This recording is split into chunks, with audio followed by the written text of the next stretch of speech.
Hey everybody, welcome back to a very anticipated episode of Serial, JXD Does Serial here on Patreon. You know, we didn't forget, we just had to get some other stuff out the way. And to prove that we didn't forget, we even did a whole scener. Yes. You know? Yes. Where we watched the first episode of the case against Adnan Syed, which we will do episode 2 next week or the week. What's the date? Next week, I think we said Thursday. Yeah, the 26th. The 26th. Yes. Yeah, August the 26th. So it'll be same time, same channel. Yep. So we'll make another announcement, but since you know, you'll already be here. Yes. So, it's been a while since we have done this, but we're on episode 4. Yes. Oh, nigga. And yeah, we're getting to the crux of the case, right? And so this starts that they received, the Baltimore Police Department received a memo about an anonymous call 3 days before Hayes' body was found. That mysteriously nobody investigated or anything, because of course, police doing their jobs. Baltimore police doing their jobs. Ha ha ha. Ja ja ja. So, Exactly. they said that the call was from an Asian male. They did not specify if it was South Asian, East Asian, or any of those things. But they said it was from an Asian caller who said to check out the ex-boyfriend.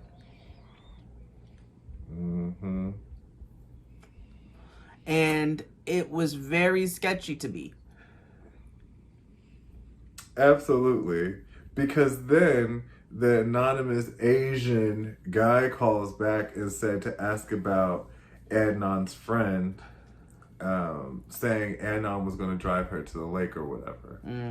So Adnan's friend was in the documentary we watched a couple weeks ago.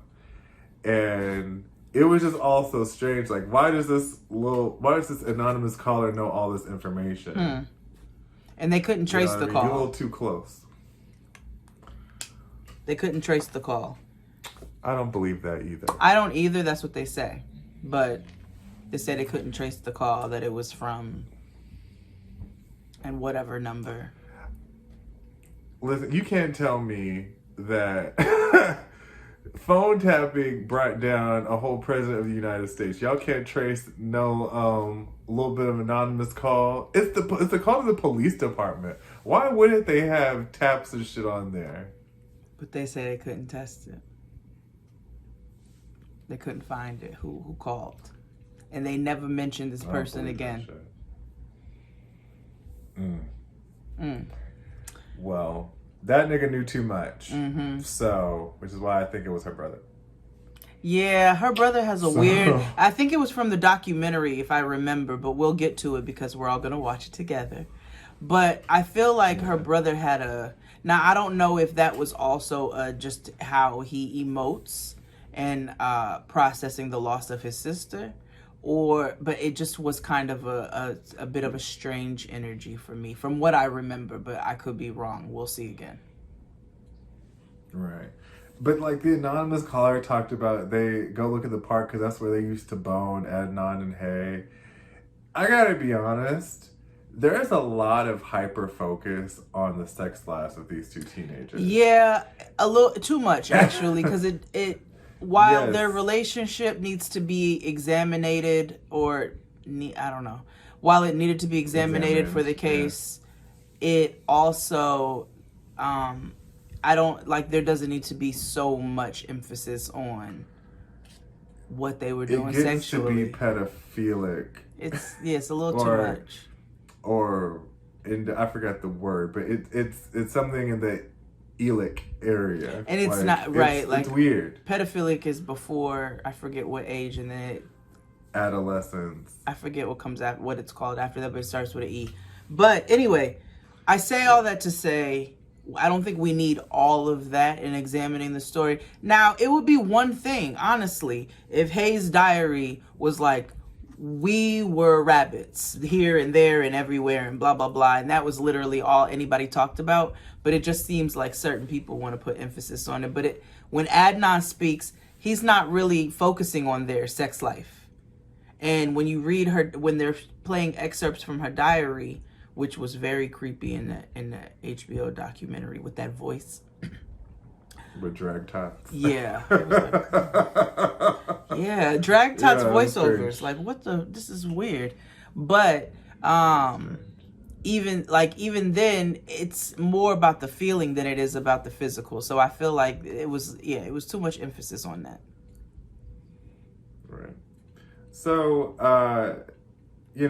since they can't trace the call or whatever, they subpoena Adnan's phone records. So, the day of January 13th of 1999, they see that Adnan's phone made 34 calls that day. We can't say Adnan made those calls because we all know that for whatever reason he gave his boo thing his phone. That's what they say. Jay. So, one person was called 6 times that day. Mm-hmm. Some person named Jen. Jen Pusateri. Yeah, Jen was Jay's friend. Wasn't that his girlfriend? Mm-hmm. No, that was Stephanie. Jen was his friend. Stephanie, because remember what I said about Stephanie. You're right. We're going to meet Jen actually in the documentary. She's in the documentary. Yes. And she is actually quite opposite of Stephanie. Yes, because we see her on the stand testifying. Mm-hmm. Yeah. Stephanie looks like she plays for LA Sparks. So, anywho, Jen says that Jay called her to tell her about Hayes' death. Mm-hmm. He was like, "Hey, I tell you something. Adnan has me out here trying to, help bury this trick. Hey, I need help." Now, she says she went to Jay. Mm-hmm. Go ahead. No, you go ahead. No, I was just gonna, and then go into that. Yes, I'm sorry, but the one reason why this looks funny is because Adnan said that he had his cell phone all day, that he never gave his cell phone to Jay. So this kind of refutes what he's saying there, that he would have, that Jay would have had possession of his phone. That's just something we need to know. Mm-hmm. Continue. Yes, but it also makes questions about the calls to, but then it puts in question the Nisha call, which we'll get to. Mm-hmm. So you can also go on serialpodcast.org and look at all the documents from the case. So like they have the phone records. I know I looked at the phone records recently to like go back and look and check and see how the judge must have hated people of Eastern European descent or whatever because damn, there is no reason why Adnan should be in prison. Yeah. No. Again, not saying he ain't had nothing to do with it. But it's too many things that don't add up. We'll get to that. We'll get to that. Yeah, especially in episode 5, which we're gonna do a ride along. But I just nah.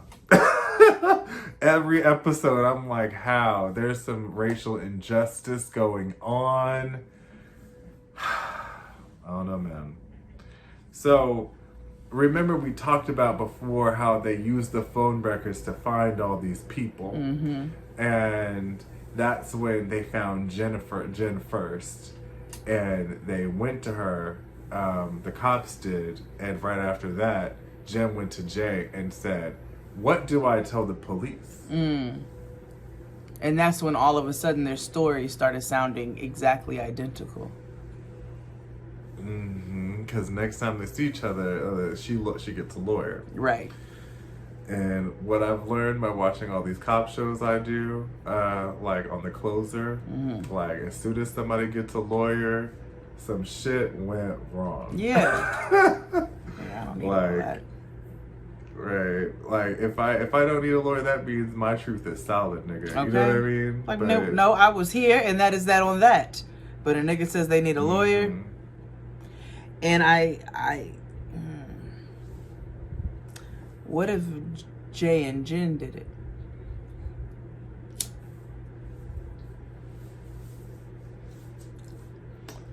The problem that I have, and the problem that everybody has in this murder, is the motive.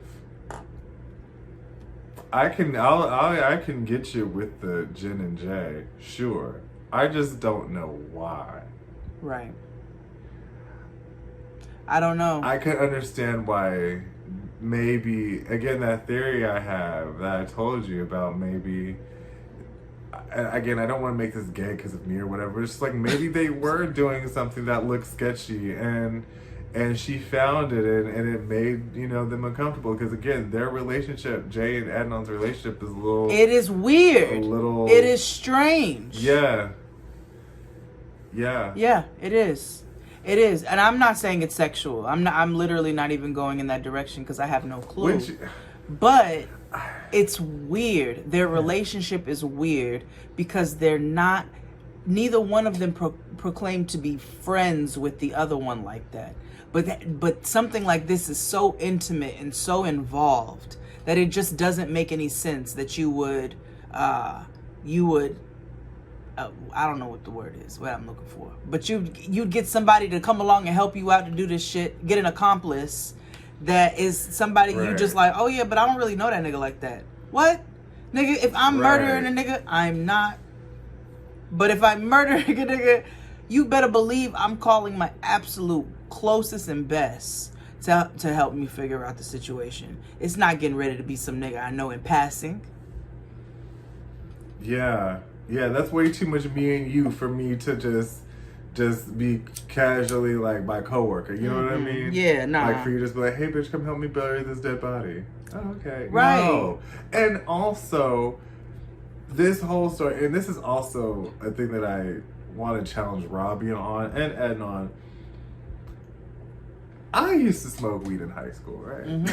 So did you. So smoking weed in high school is not like going to a trap house. You know what I mean?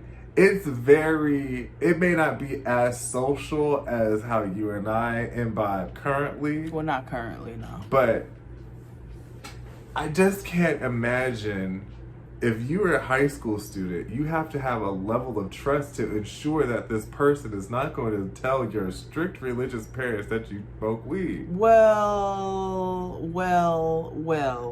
And but then again, also, it's 1999. Weed ain't legal, so it's like you also have to have somebody in your space that you trust to not rat you out.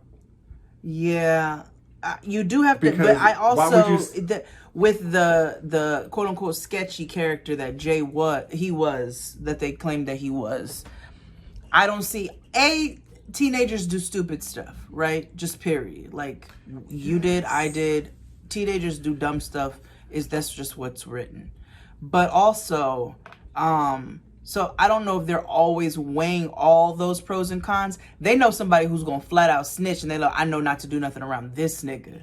But I think a character like Jay, Adnan's not thinking like, oh, he might snitch on me because he's not even involved in that part of Adnan's life like that anyway.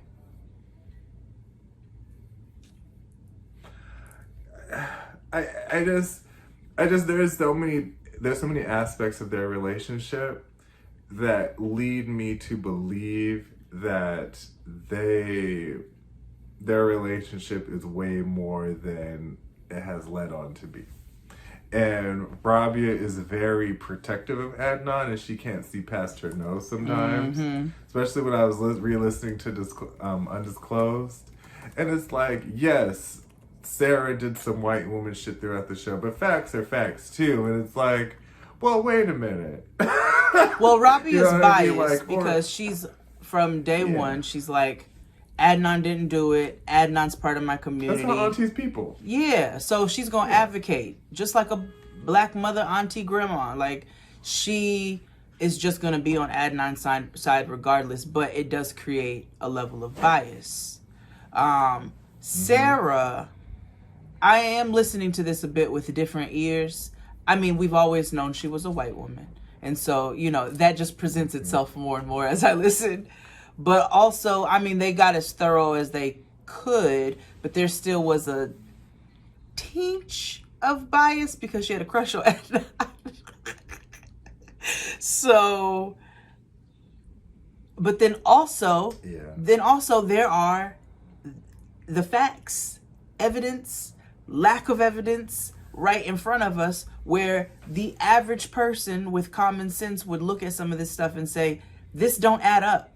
Like, we don't know, like, it doesn't seem like the milk is all the way clean, but also this is not adding up enough for a person to spend an eternity in prison.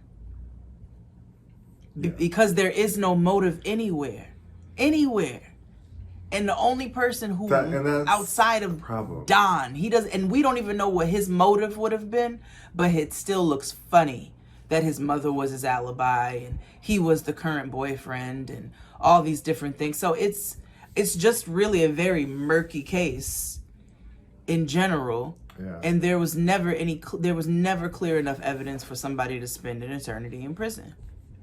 And the fact that Jay has admitted to a bunch of this stuff, Adnan is flat out like, nigga, I don't, even when they brought Jay's name up, so I think that was in this episode as well. When they brought Jay's name up, like, go ahead. Oh, a lot of energy for safe, because they were like, you two had a lot of cover it up for somebody who didn't commit a murder. Yeah. But even when they mentioned him to Adnan, Adnan's like, Jay. The nigga I smoke weed with? What? Now, right. That's where I'm like, I don't know. Again, even if you didn't even lend your car to this nigga, whatever. That's the nigga of your best friend, Stephanie. Mm-hmm. And you care about her so much, and you made contact with him to ensure that your best friend had a proper birthday gift. Mm-hmm. You have to know. You can't tell me like just randomly, oh, this random nigga I smoke weed with on occasion. You know what I mean? There's a level of routine there that engenders a relationship. And anytime that happens, I'm always like, in cases like watching even Snap, for example, anytime there's a routine of something happens, that's when I know shit is about to go left. But what was routine? Lying. Because neither one of them, not even Jay, said, hey, every Thursday we smoke, or every weekend we kick it, and that's when, we get loose, or, I'm trying to figure out, and that's where my personal theory of A, probably Don did this shit, and B, the police held all Jay's shit over his head. So maybe it was a situation where Jay was the person who Jay was the connect to get Adnan where he would get his weed from in the first place. Then in him being that link and that connect, and they know each other passively through school, from Jay being in school before and knowing each other. So that's Adnan's connect to his weed. The police know all Jay's shit, so they're holding that over his head where he had to create this confession. But ultimately, maybe that's just the relationship that they had. Maybe Jay was the person that Adnan got his weed from, and then they would smoke together on occasion. You know what I'm saying? I don't know if it was a routine. That's not even what I picked up from it. But that is... Go ahead. That is a routine. Any type of relationship. Well, yeah, okay, all right. Now I see what you're saying. So my thing is there is a dynamic there where they know each other. Mm-hmm. There's a level of intimacy that you get from buying from a plug. No, it's true. It's true. You know what I mean? It's true. You're right. Like even especially at 18 years old. Yeah, because that's your trusty source. I mean, well, that's weed across the board. And still, like, that's supposed to be your cool friend. Like, oh, I'm doing something new. I'm 18. I'm an adult. Blah, blah, blah. I'm going to go with my nigga because blah, blah, blah, blah. My parents don't know. Like, there's a level of trust and there's a dynamic there. And they keep trying to deny it. And the more they deny it throughout this series, lets me know, because it's like, yes, I was totally with you on the Dawn thing. I was like, hell yeah, the white nigga did it. But then I'm like,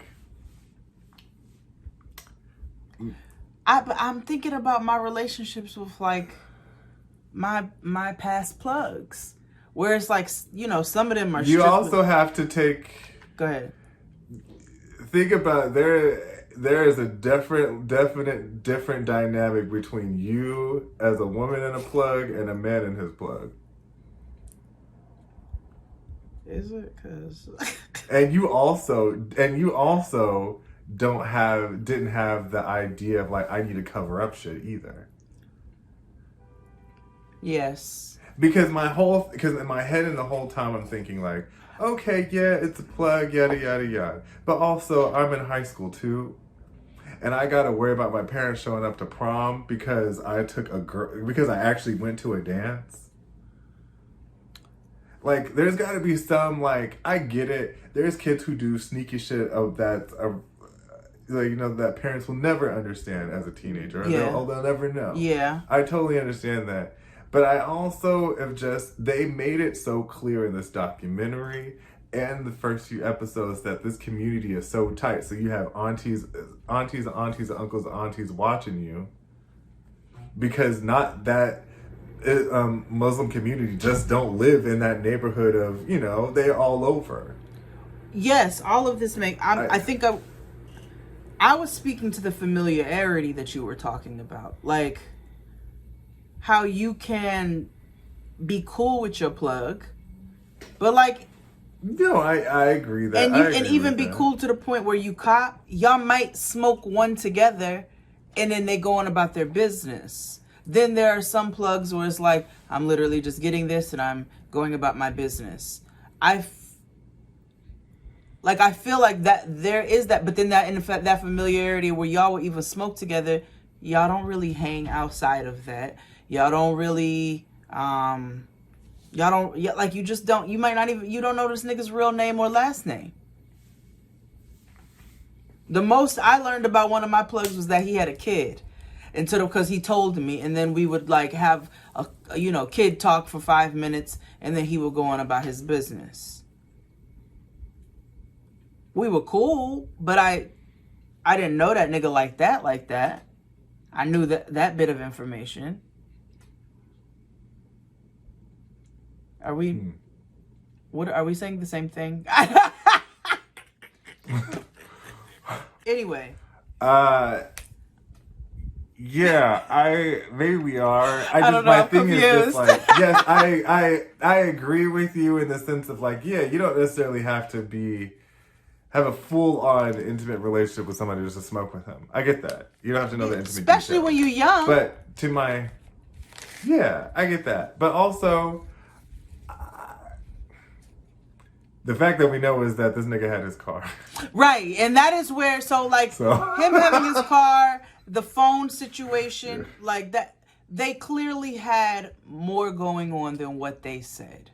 You're right. Like that, there was clearly more happening there than what these niggas were, or what Adnan or whoever was leading on to.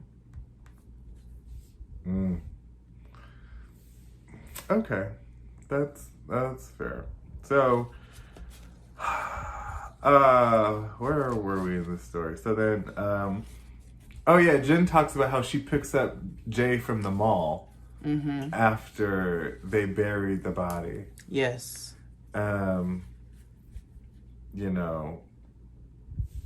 But then, you know, when they first bring Jay in, you know, he doesn't know anything, you know. He's just like, oh, what you talking about? Like, murder, who, hey. And then all of a sudden he confesses. Yes. And Jen changes her story, too. From the first time she spoke to the police to the next time she speaks to the police. And the first time the mall was mentioned, and the second time it was Best Buy was mentioned. Yeah, and she helped him wipe off the prints. Right. Of the shovel and shit. But again, why would you do that? This is also a problem that gives me a headache about this case. I get maybe children aren't our future. You know what I mean? Because I'm like some. Yeah, I get prefrontal cortex when they're fully developed. But let me tell you something. There was cop shows on in '99. There were, you know what I mean? Law and Order was alive and kicking. We even had SVU. Because teenagers been stupid. But, yeah, like, even Buffy, like, niggas would have told you, don't touch that. Like, you know what I mean? Like, don't you watch the WB? Don't. Felicity would have said no. It's also how drastically Jay switches up. Because when he first came into the police station, I don't know anything. My day went like this. Okay, I confess. This is how I assisted with this. And it was just like the giant flip-flop of shit on top of the fact that these niggas don't have evidence, on top of the fact that there's no motive, on top, like, there's none of this makes fucking sense. Yeah, because, and then to your point, this is when, like, Adnan talks about how, like, him and Jay didn't have much in common. Like, he listened to white boy music. It was like... Yeah, he was like, he listened to white boy music. But, you know, and he thought that he felt betrayed by Jay. Because he was like, who are you to know me like that and to turn me in? And only because of the fact that they put out a reward for if you had any tip on, you know, hay or whatever. And he felt like Adnan's voice, and this is where, you know, I go all the time with, is he a sociopath or is he telling somewhat of the truth? Because in that part that you just spoke about right there, Adnan was like, I thought maybe he might be trying to get reward money because I know there was a reward out, but he sounded genuinely confused as to what Jay's motive was. Almost lost my blunt. As to what Jay's motive was, and telling all of this. Adnan sounds confused all the time when he's on the phone, because he's so confused as to how he's in this situation. So yeah. I kind of just take Adnan's words. At first, when I first listened to this show years ago, I was like, oh my God, Adnan. And then now it's like, Adnan. That's why I go back and forth between he's a sociopath or he didn't do this shit. And you know, it's difficult because now you've had all these years to develop some sort of shield, right? Or facade to handle these types of questions, or handle, I guess the way I acted during my first two trials didn't work, so maybe I should do this thing now. Or now I know that this white lady seems like she's trying to help me or talking about the case. Maybe I should act a certain way, or maybe posture myself this, blah, blah, blah. You know, you have a lot of time to think. And Adnan is a smart person. So, you know, there's a lot of time to, you know, and again, speaking of time, there's a whole month between the day that they assume Hay died and when they found the body. Yeah. So they had a whole 28 days to craft a story. Yes, this is also true. And so, but if they crafted one, they didn't do a good job of it. They're all 18 and 20. It's like Jawbreaker. They weren't good at it. No, not at all. They were awful, The others actually. weren't good at it either.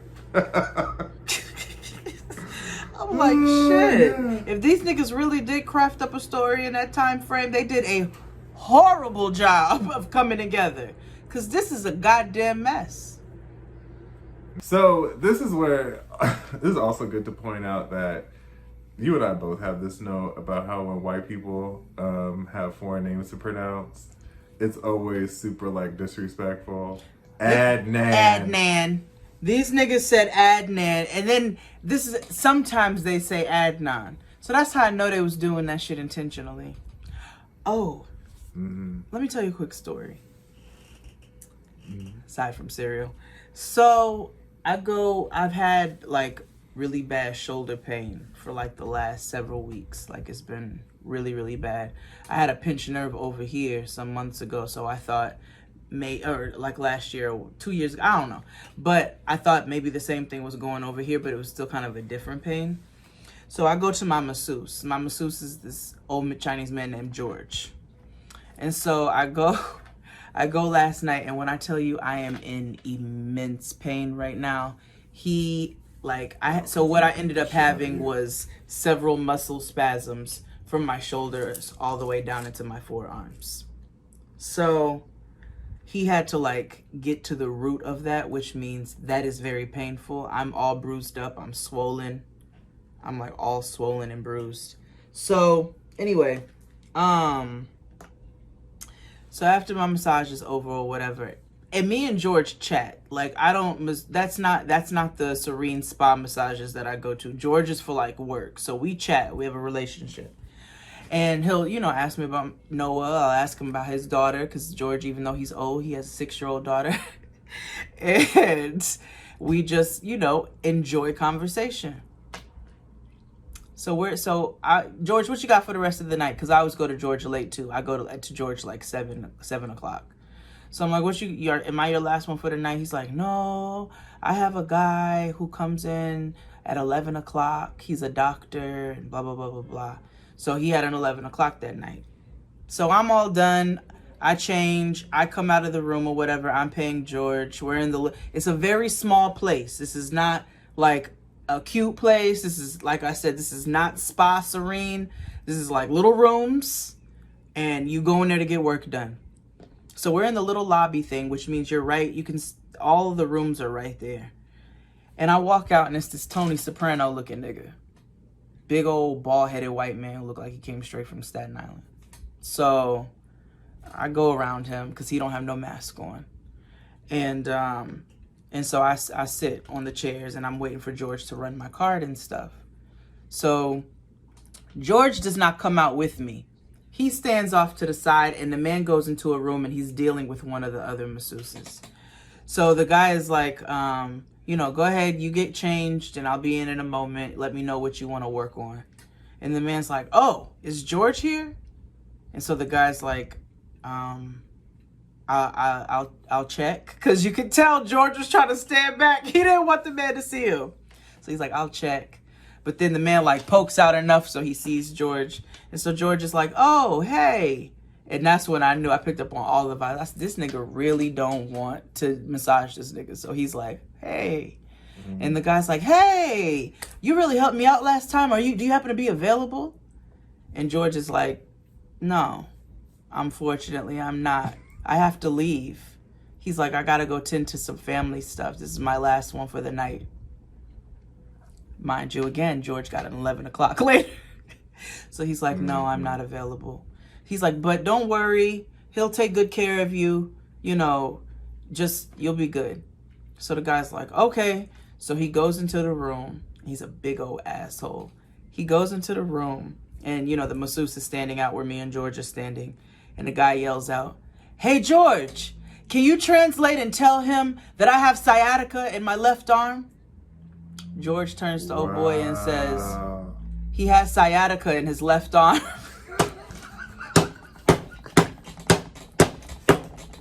Nigga!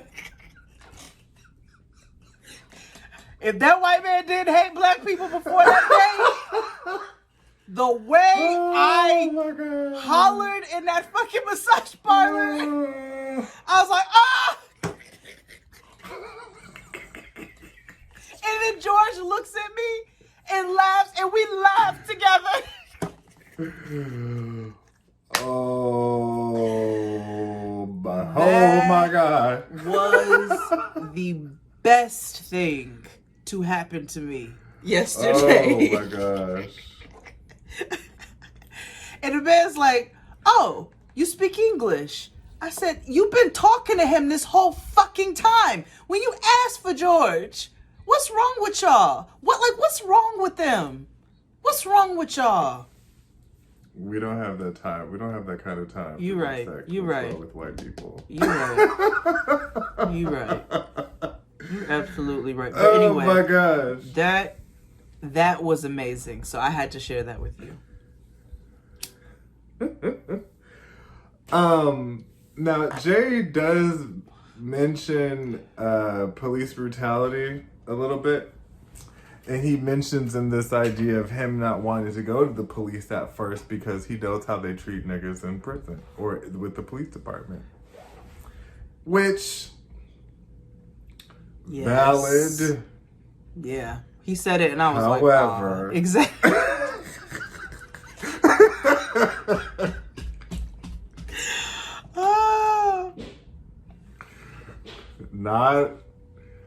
Not everything applies to you niggas. You know what I mean? Like, I don't.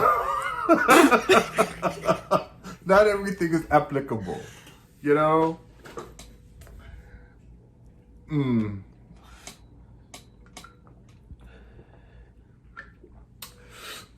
Anyway. Woo! Yeah. That's my only response. Yeah. So, you know, the rest of the episode talks about, you know, him changing his story 6 times and, you know, his story changes every 2 weeks. And, you know, he's just the biggest mystery. And so Sarah is wondering, why Jay? Why is the prosecution of the state hanging on to Jay's every word if this nigga changes his story every 5 minutes? Yep. And one of those examples was Adnan first told him that he first said that Adnan told him the day that he murdered Hay. Then he went back and said that he had been planning this and like talking about it for like a week beforehand before he actually did it. He kept switching it up and it would be such drastic change-ups that it was like, nigga, what the fuck is what? Which at that point then, when you have a witness like that, whose stories change so drastically, aren't they eventually counted out because they're not a reliable source? Especially when you don't have evidence? I mean, I never went to law school, so I don't know. But if you don't have evidence and you have a witness who is not a witness who can contribute to this in any way that's making any sense, then don't they throw cases out like that? What are we doing? This seems like They do. a waste. That's just what I've gathered from the countless years of true crime TV that I've watched. I'm like, they're not a reliable source. And eventually they've thrown all of them out when they're not a reliable source. But then I don't know if they can't throw him out because he flat out said, I assisted with burying this body. Right. I don't know. He's a flighty witness, and I'm surprised that they even, I crushed my glasses, so I was like, "Ooh, shit." Oh. I don't even know why the state even went with it, but that was the end of episode 4. Woof. Let's take a quick break, and we'll be back. Yes.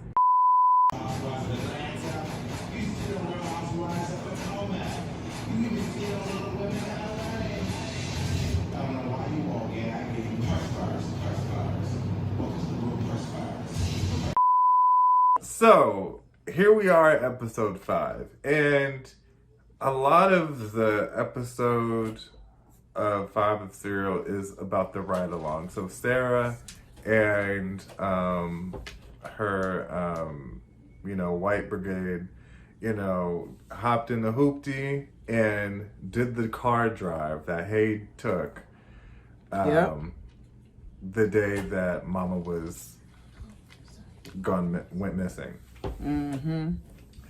We should say the day that she went missing, not the day she died, because I firmly do not believe she died on that day. Yeah, that's fair. That's fair. Because they didn't do any real carbon testing, and Mama was out in the cold for weeks.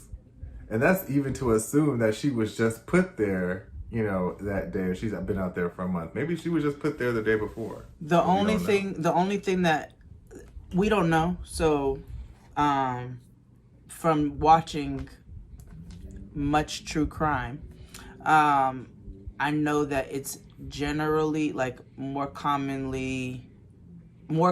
that that the victims, if they go missing, that if they are not found within 24 hours, oftentimes they have suffered a fatality.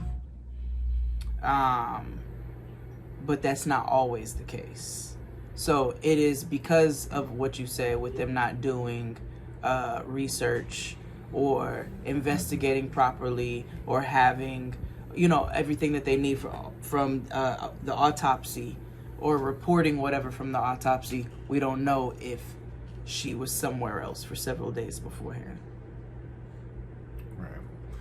So, to cut a whole 50-minute episode down to 8 minutes, we're going to do the ride-along that they did. So, we found this guy on YouTube, and he did a pretty good job. This white guy, he did a pretty good job at following the path. Mm-hmm.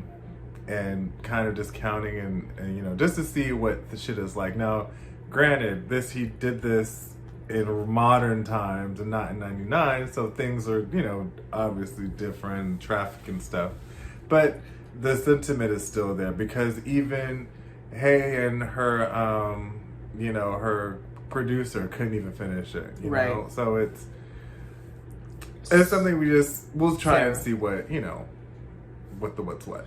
I will say, before we start the ride along, they interviewed a guy named Jawan, who claimed to be a friend of Adnan, who said that Adnan took him to the corner of the Best Buy that we'll see after Hay's murder to smoke, which made no sense.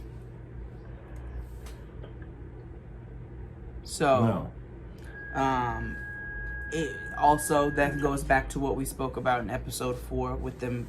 But this was also something Jawan said, as far as them being intimate in that corner of the parking lot. And that's why he brought him over there to smoke. It's this is where we would come in, blah, blah, blah. But according to Jawan's timeline of when they did that, that would have been after Hay's murder, which they said would have been Adnan returning to the scene of the crime, which is also common with criminals. But also, I don't know. It was also another sketchy thing. But we're about to do the ride along. We're going to see. And let's begin now.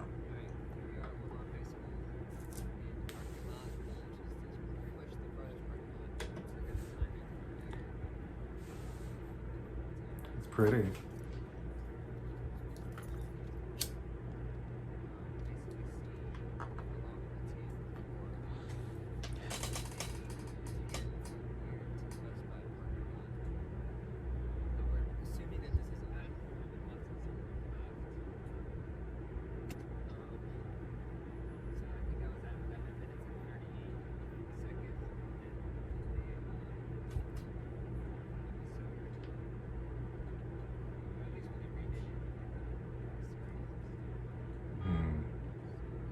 He said they did it in 11 minutes. Mm-hmm. Did what in 11 minutes? They did this travel thing in 11 minutes. That's what Hay and they did it in 18. Sarah. Mm-hmm. Sarah did it in 18. It took 18 minutes. Didn't they stop for a minute to buy weed? Or buy weed? Yeah, they did the whole from stopping to get the snacks to the bus. They did every step that Adnan said. Yeah.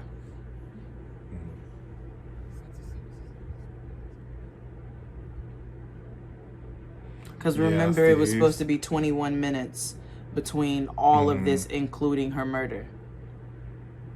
Yeah.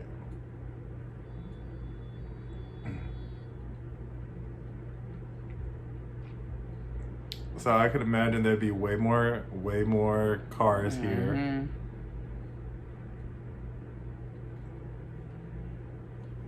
Way more traffic. And I remember there was buses. Yeah, they said buses. They would get caught behind buses, and Adnan said they could get caught behind buses for several minutes.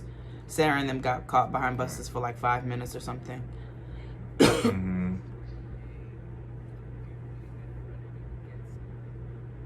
Her snacks. Is this... Yeah, for wrestling. Yep.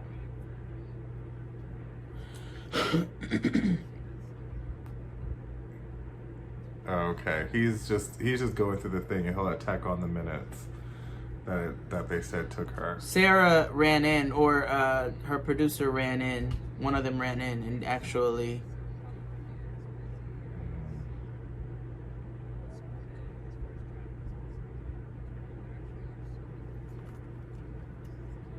I feel like this would be rather traumatic to go to this high school and have people do it. You know what I mean? Yeah. Like a constant reminder. But then also they probably just like, I go to Woodlawn High School, and they, you know, they teenagers, so they probably be like, oh, we famous. Maybe.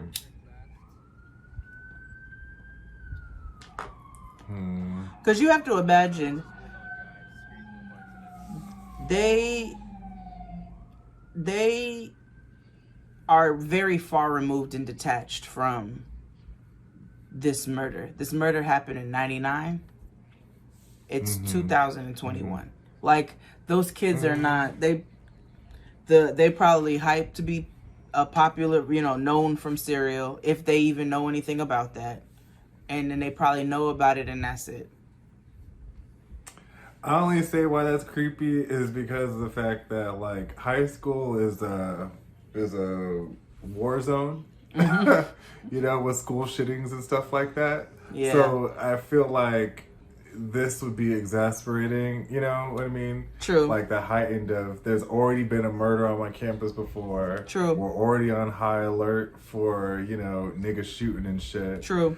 Like, we were watching Shark Tank, and one of the inventions was like a doorstop, like automatic doorstop thing to keep like school shooters and shit out. Like, that's wild. You know what I mean? Yeah. Like a whole like school district in Florida bought order for the whole school. Like, it was. So I could see how this would be like, yeah, we hype, yeah, we famous, but it's also like, no, niggas is weird, and also niggas like to recreate shit. Little baby Homeland High. Homeland High. Aw. Yeah. You see? So like, This would be difficult to do. Even just looking at this. And yes, I know they did the ride along, and they said it was done in 21 minutes.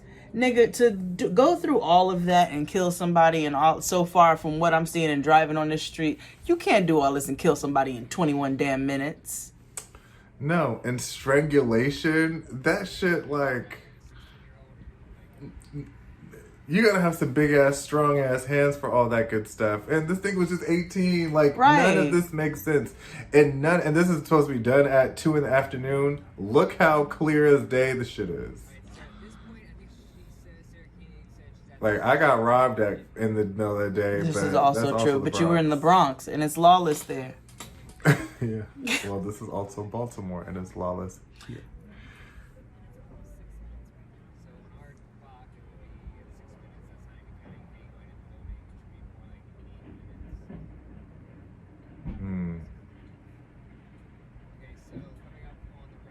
This is a long fucking way to Best Buy. Right? And I can imagine, it's traffic. It's a weekday. Ooh, there's the McDonald's everywhere you go. It never fails. Mm.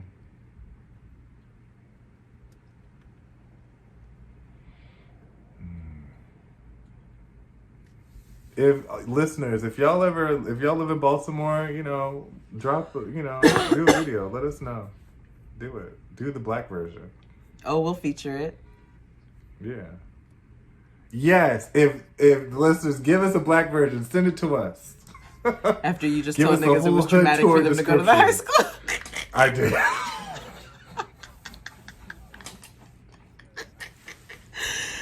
Oh shit. Oh well. He doesn't. Oh well. Oh well. I told you Whatever, them little it's fine. niggas Just detached. They ain't traumatized. Yeah. And they from Just do it on Baltimore. Sunday. Bring nobody there. That's true. That's true. Okay. Well, I'll do it. Just don't interrupt their schooling. There we go. Turn on the fun, Best Buy. I want it to happen at 2 or something in the afternoon, but then COVID, school's not the same, so we don't. Yeah. So this nigga went here in a parking lot. Okay, this is obscure. I get it. This is where they chose to bone. This is where they chose to suck dick in the parking lot. I know, of all the places. Why don't you just This use the now I back can of an understand Arby's going like back normal here to people? smoke some weed. Like this seems like Yeah, unless they fucking in the tree right there. please. I just can't see how. Yeah, this doesn't look like where you can commit a murder though. This No. looks like where you can stand outside your doors and hit a blunt and with your back to the woods and facing the building. You can't even cheat over here, so I don't. See Unless how he you what? could kill Unless he was backed in. Even then, that's very. I don't know. Yeah. That was that. Yeah, I just don't see it. On top of that, on top of just looking at this ourselves, if we go back to episode 5, there was a lot of talk around the payphones. And so what they were saying was there's literally in the original blueprints of the store, they went so far as to check those, to check the telephone records for the phone companies at the time that supplied service for payphones, to check with Verizon, to check. There was no record whatsoever of payphones. And remember, this is the payphone that Adnan allegedly went to right after he committed the murder, where he was wearing red gloves, which is what Jay said, and called Jay on his own cell phone, which is the 236 call that they are saying is the call, which makes it the 21 minutes. But what about the Nisha call? About the Nisha call, we're gonna get to the Nisha call. And they said that incoming call was 5 seconds long, and there was no record whatsoever of where that call came from. And it was because it was from those payphones, from that Best Buy, where literally nothing, no blueprints, no nothing is pointing to any evidence that the payphones ever even existed. Right. Some people say that there was a payphone there, that it was inside. But also, Mandela effect is a thing, too. Like, you might think something was there, or somebody told you something was there, and it really wasn't. Like, yeah, there's blueprints for something in the interior, but they weren't even sure if that was there. And for whatever reason, the city does not have any record of a phone being there.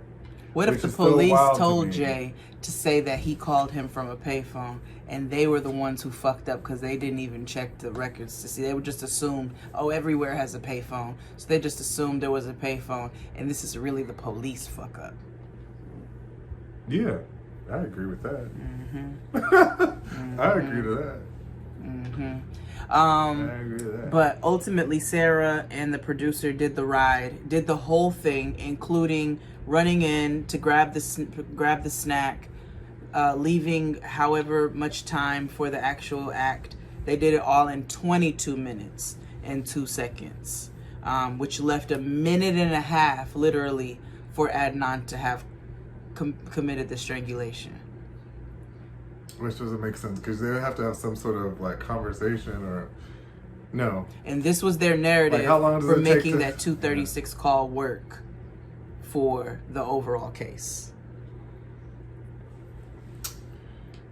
Wow. Clearly, that's faulty. Mm-hmm. And the next few episodes, we will get into how we get to a lot about cell phone records and cell phone towers. So it gets a little real nerdy. And we learn about Nisha. Yes. Maybe we combine some of those cell phone record tower ones because I remember those being a little like. Yeah, 7 and maybe 6, 7, and 8 we can combine. But Yeah. because a lot of it is a lot of testimony. Going back to Jay and his shiftiness and all of that, because Sarah brought this out, which I thought was a good point too. Jay talked about how Adnan went rummaging through the trunk for something when he got to the Best Buy. But Sarah was like, but wasn't Hayes' body supposed to be in the trunk? Telling you, none of this shit makes sense. None of it.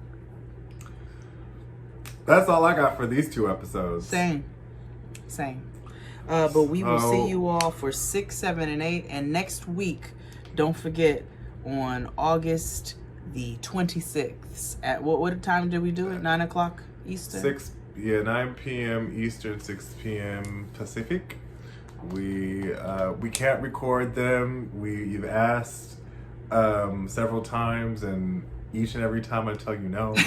So it's copyrighted material, guys. We can't do it. Like we bad enough. We skate along with the shit that we do. So if you can't be there, it's unfortunate. I'm sorry, but hopefully we can see you there. We can kiki and zhuzh. And it won't be the last we get on, of the watch it parties. won't be the last. Yeah, because we have to watch that damn Cocaine Boys documentary on Netflix. Watching Cocaine Cowboys, the documentary. Yes, we are. Yeah. So, more live stuff coming, especially our own live event, JadeandXD.com.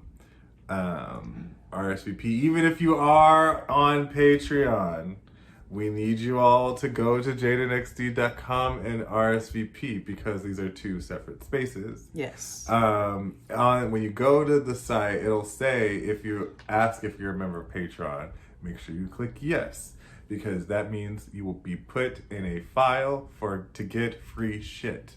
So or in order for you, so the exclusive shit. How about that? Go. Right? There we go.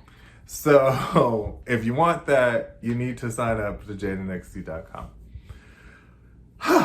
So, with that being said, hallelujah, holla back, it's the Ghetto Revival. Bye. Bye.